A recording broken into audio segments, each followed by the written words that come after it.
Bom dia, comunidade. Que a graça de nosso Senhor Jesus Cristo, o amor de Deus Pai e a comunhão do Espírito Santo estejam com todos neste domingo, dia do Senhor.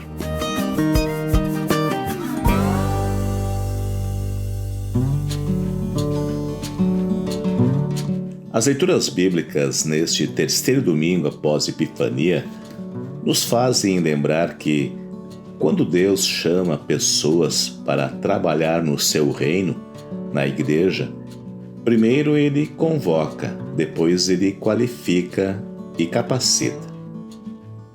Bem diferente das coisas lógicas deste mundo. Em qualquer situação, numa universidade, numa empresa, nos esportes, é preciso preparo, esforço, qualificação própria. Mas isto é bem diferente no chamado que Deus faz para dentro da igreja no seu reino. Conforme a história do Evangelho, em Mateus capítulo 4, versículo 12 a 25, vemos Jesus no início da sua missão neste mundo. Depois de ser batizado e tentado por Satanás no deserto, agora ele começa a percorrer as cidades para anunciar que ele é o Filho de Deus e Salvador do mundo. E é na região da Galileia, na cidade de Nazaré, onde ele se criou e viveu, que Jesus começa o seu trabalho. No meio da sua gente, parentes, amigos e vizinhos, Jesus revela a sua verdadeira identidade. Só que ele logo foi rejeitado pelas pessoas que o conheciam desde pequeno, amigos e parentes. Eles não acreditaram que ele era o Filho de Deus, pois era o filho de José e Maria. Como ele poderia ser o Messias prometido nas páginas do Antigo Testamento? O Salvador sabia que não seria aceito ali em Nazaré. Ele próprio confessa que nenhum profeta é bem recebido na sua própria terra. Mas para Deus, tudo tem um propósito. E os planos eram e continuam sendo estes. Deus mostra o seu poder por meio das coisas que estão fora da lógica humana, por caminhos diferentes dos nossos caminhos, do nosso jeito. Este fato na vida de Jesus vem confirmar as palavras de Paulo na epístola deste culto de hoje, 1 Coríntios capítulo 1, quando o apóstolo diz: Cristo me enviou para anunciar o Evangelho e anunciá-lo sem usar a linguagem da sabedoria humana, a fim de não tirar o poder da morte de Cristo na cruz. Esse detalhe é muito importante para nós, pastores, líderes e membros da igreja. Precisamos permanecer em nossa posição de instrumentos de Deus, conforme os dons que recebemos, e deixar que Cristo apareça, sobressaia. Caso contrário, o Evangelho perde o seu poder. Na segunda carta aos Coríntios, Paulo lembra isso, fazendo uma comparação. Nós que temos esse tesouro espiritual somos como potes de barro, para que fique bem claro que o poder supremo pertence a Deus e não a nós.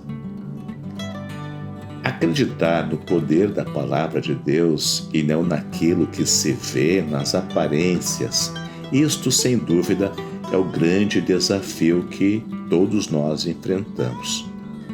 Nesse sentido, podemos dizer que o reino de Deus, a igreja, enfrenta 3 grandes desafios quando o assunto é chamado. O maior desafio é Jesus estar inteiro, em vez de estar dividido em vários pedaços. Na epístola, Paulo pergunta: por acaso Cristo foi dividido em várias partes? é que alguns membros da igreja de Corinto estavam dominados pelo orgulho e preconceito, falta de amor, um pecado que os afastou da comunhão, mesmo estando presentes na igreja. Um pecado que anulava, impedia as bênçãos de um Cristo completo, inteiro. Outro desafio: reconhecer e aceitar o chamado uns dos outros. Paulo não foi aceito por alguns como apóstolo. Por isso, ele inicia a sua primeira carta aos Coríntios dizendo: Eu, Paulo, fui chamado pela vontade de Deus para ser apóstolo de Cristo Jesus. Outro desafio, quando o assunto é o chamado de Deus, é a rejeição do próprio chamado. Ter a certeza do seu chamado é fundamental para um cristão estar comprometido no trabalho da igreja. Se Jesus tivesse rejeitado o chamado de Deus para ser o Salvador, hoje estaríamos no caminho da eterna condenação. Se o apóstolo Paulo tivesse concordado com os coríntios, teria desistido de ser apóstolo e parte da Bíblia não seria escrita e igrejas que Paulo fundou não existiriam. Se Martinho Lutero seguisse por outro caminho, sem enfrentar as heresias da época, hoje a igreja seria outra. Quantas coisas hoje acontecem na igreja porque muitos cristãos aceitam o seu chamado. Por outro lado, quantas coisas não acontecem e é porque muitos fogem de seu compromisso. É somente assim, quando existe certeza de que Deus está chamando, vai acontecer aquilo que está relatado no Evangelho. Diz o Evangelho que Pedro e André largaram logo as redes e foram com Jesus, enquanto Tiago e João deixaram o pai e o barco e foram com ele. Para aqueles pescadores, isto significou largar o que de mais precioso eles tinham, seu material de trabalho e a própria família. Mas eles não pensaram duas vezes. Afinal, era Jesus quem estava chamando. Esse largar não implicou em irresponsabilidade. E hoje, o que eu preciso largar, abandonar para seguir Jesus? Na verdade, não é preciso abandonar o emprego, a família e a vida na sociedade. Até porque são nesses lugares, onde está a família, a sociedade e o emprego, que nós cristãos oferecemos a nossa vida para o grande objetivo que Deus tem quando fomos chamados. Deus nos chama e nos capacita, nos oferece dons, nos dá força e fé para sermos testemunhas no meio de tanta gente que precisa de salvação. E tudo isso Deus faz porque o seu amor é muito grande. É para todas as pessoas. É para ti e é para mim. Amém.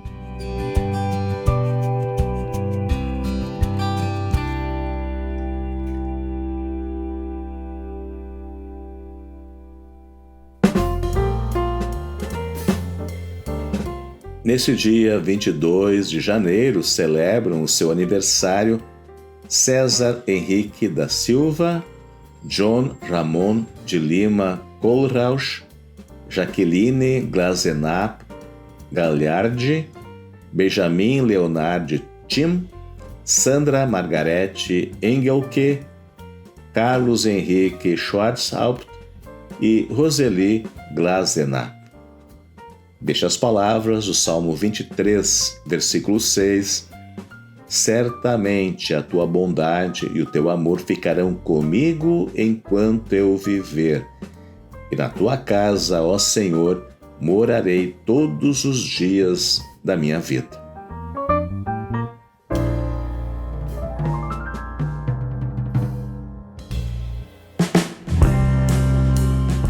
Convidamos a todos para o culto neste terceiro domingo após a Epifania, na Congregação São Paulo. Portanto, neste domingo, às 9 horas, todos bem-vindos. Por falar em bem-vindos, está chegando em Novo Hamburgo o pastor Carlos Craque, já de mudança. Conforme a previsão do pastor Carlos, será nesta segunda-feira. Que Deus abençoe a viagem do pastor Carlos, juntamente com a sua irmã Carla. Sejam bem-vindos e muitas bênçãos de Deus em seu trabalho e na sua vida entre nós. E antes de concluir nosso momento devocional, convido para a oração. Lembramos que os pedidos e agradecimentos para incluir nesta oração devem ser enviados até sexta-feira de manhã. Vamos orar. Gracioso Deus, Pai Celeste, ao lembrarmos do chamado que Tu nos fizestes para Te seguirmos, só temos motivos para Te louvar. Já no batismo, Tu nos deste a nova vida e nos prometeste que sempre seria o nosso protetor e salvador. Isto nos garante a vida eterna. Tudo graças ao grande amor de Jesus, que ofereceu a sua vida na cruz por nós. Não merecemos nada, somos indignos de tanto amor. Por isso, ó Senhor Deus, queremos dedicar a nossa vida para Ti, para os Teus propósitos. Dessa forma, fortalece a nossa fé e aumenta em nós o entendimento de nosso chamado, conforme os dons que Tu nos dás.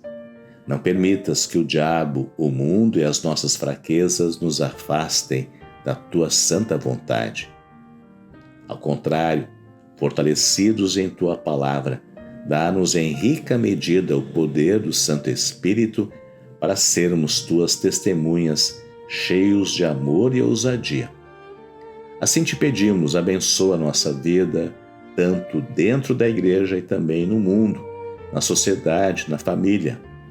Oramos por nossa congregação cristã, pelos membros e pastores, de forma especial pelo pastor Carlos Craque, que está chegando em Novo Hamburgo. Enche o coração dele na certeza do chamado que recebeu de Ti para trabalhar em nosso meio e que toda a igreja o receba com alegria e espírito de cooperação. Também pedimos, ó Deus, desperta no coração da Tua igreja o chamado para o ministério pastoral.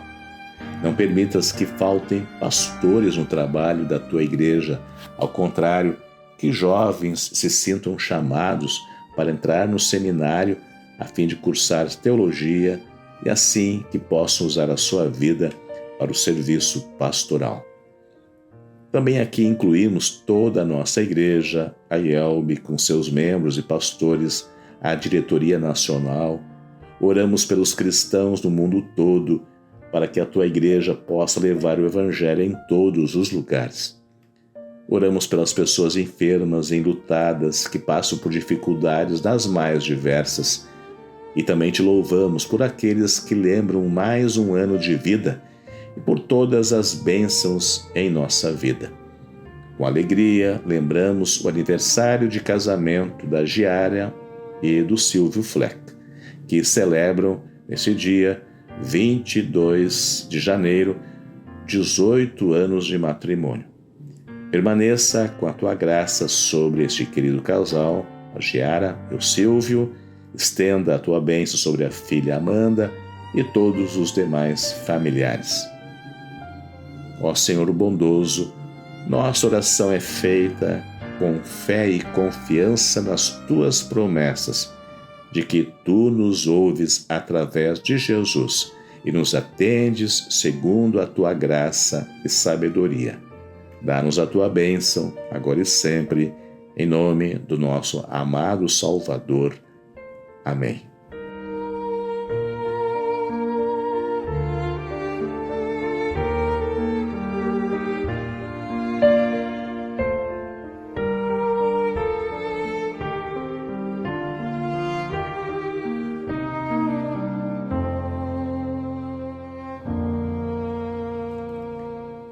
Este é o devocional da Congregação Evangélica Luterana São Paulo de Novo Hamburgo. Sou o pastor Marcos Schmidt.